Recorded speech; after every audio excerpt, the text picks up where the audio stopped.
How's your day been?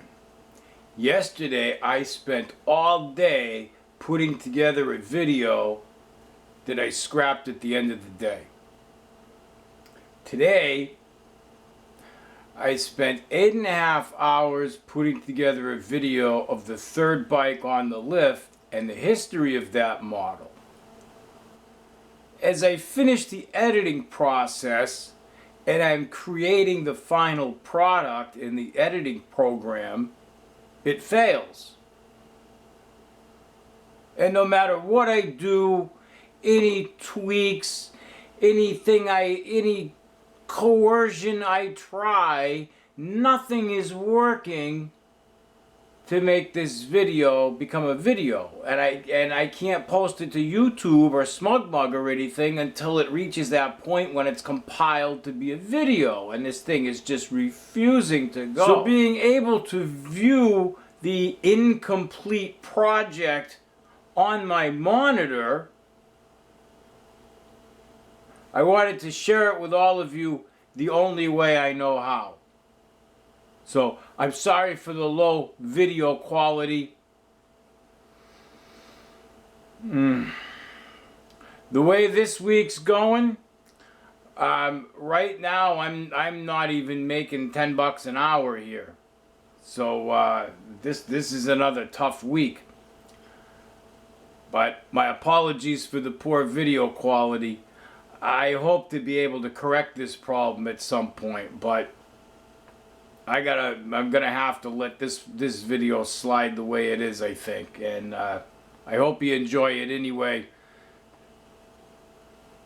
Comment below if you can. Thank you all. Enjoy the video. Bye.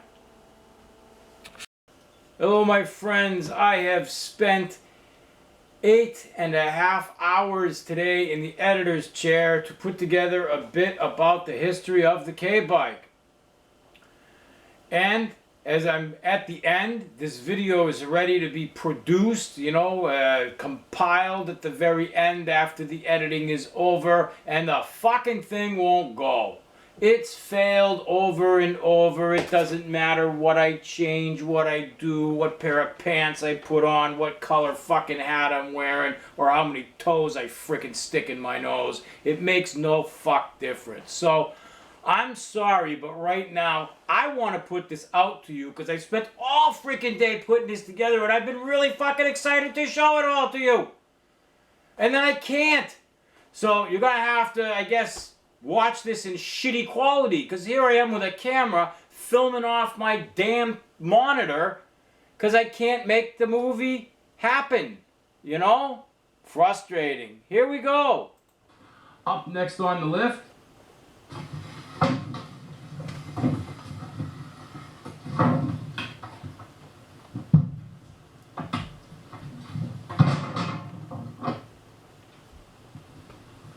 BMW's K-bike has quite an interesting history, and thanks to Mick Walker and his great book, BMW The Racing Story, I won't have to recreate it for you.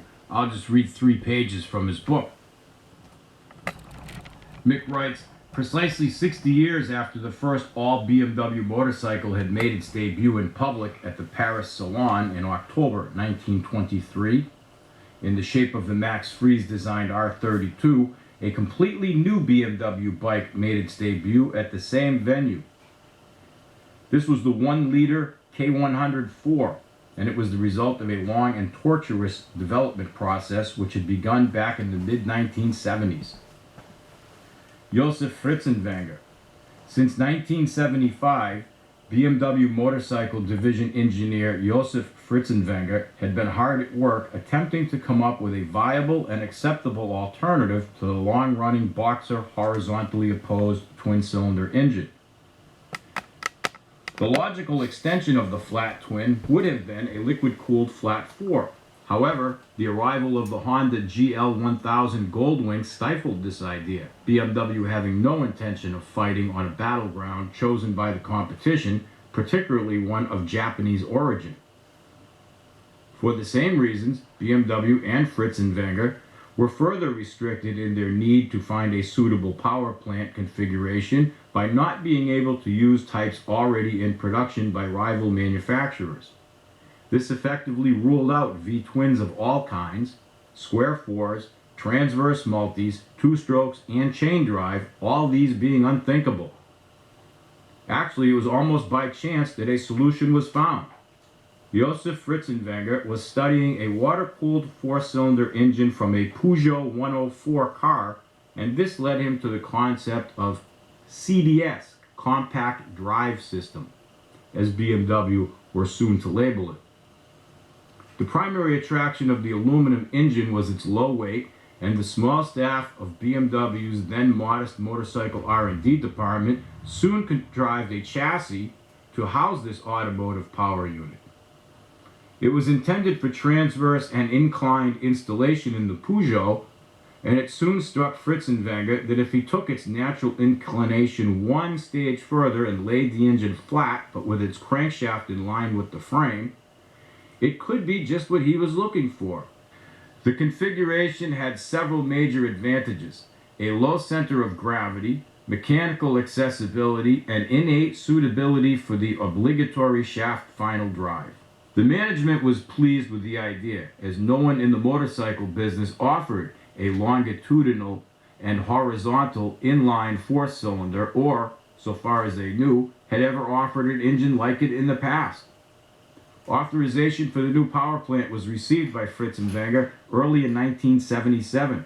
It was also decided at a fairly early stage that there should be two versions of the engine, an 800 to 1000 cc 3 designated the K3, and a 1300 cc 4 designated the K4. Both were to be closely based upon BMW's car division's engines.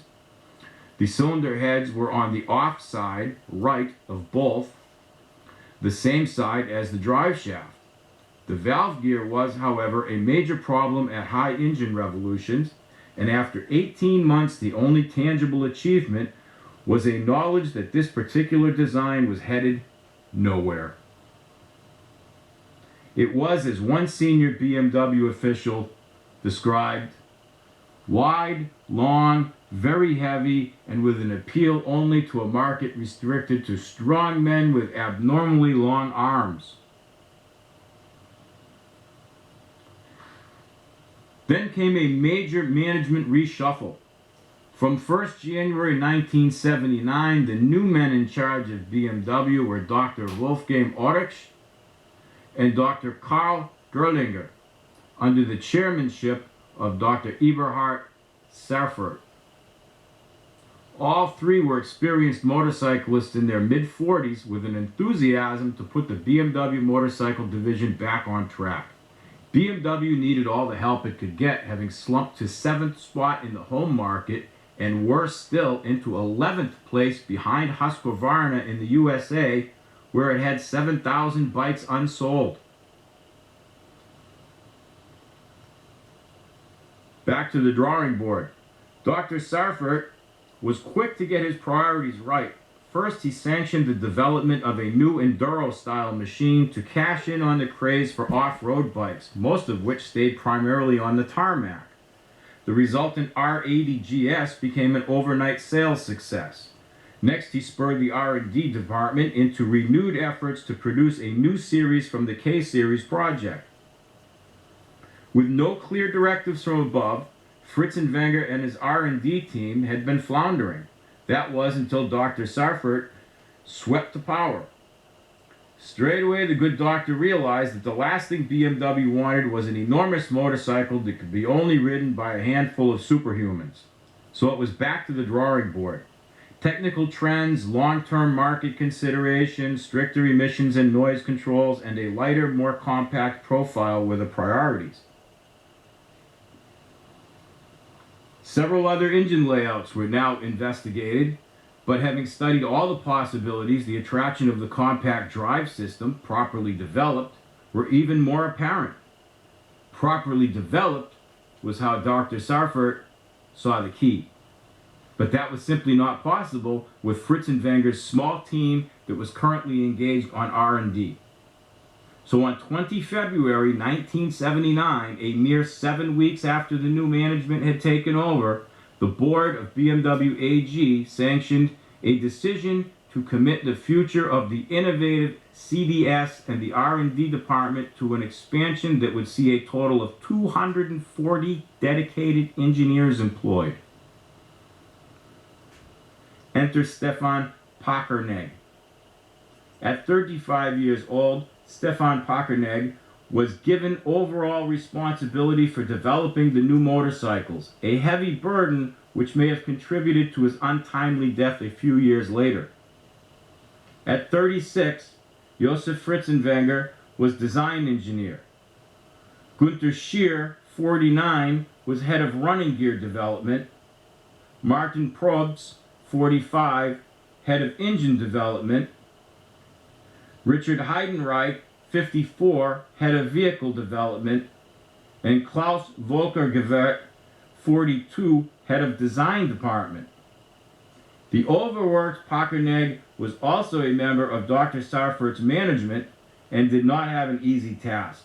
The new K-Series machines would have to have an individual life expectancy exceeding that of the flat twins, and that alone was a tough act to follow, as these often reached a ripe old age. The compact drive system, which was the heart of the new range, had to be so well designed that it would still be technically acceptable in 20 or more years ahead. One also has to realize that BMW motorcycle policy has always been fundamentally opposed to change unless it is absolutely necessary. The K-Series described: the engine, gearbox, and drive shaft units gave Martin Probst a task well suited to his temperament. It was a logical extension of his past work, since he, with Paul Roche, had been responsible for making the BMW four-cylinder car engine the most successful Formula 2 power unit ever. The development of a compact, high-performance power pack was right up his street. It was decided at this time that the four-cylinder engine should displace 987 cc's, whilst the three-cylinder would have a capacity of 740 cc and share identical bore and stroke dimensions. Work on the two-tier range began at BMW's motorcycle facility at Spandau, Berlin in May 1979.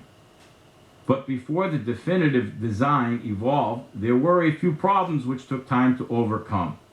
One centered upon reducing the intrusive noises from the gears, coupling the crankshaft, and the secondary engine shaft that drove the clutch. The original design employed two gear wheels of exactly the same size, a ratio of 1:1, and no matter how these gears were cut or whatever quantity of oil was directed over them, they still made a disturbing meshing sound.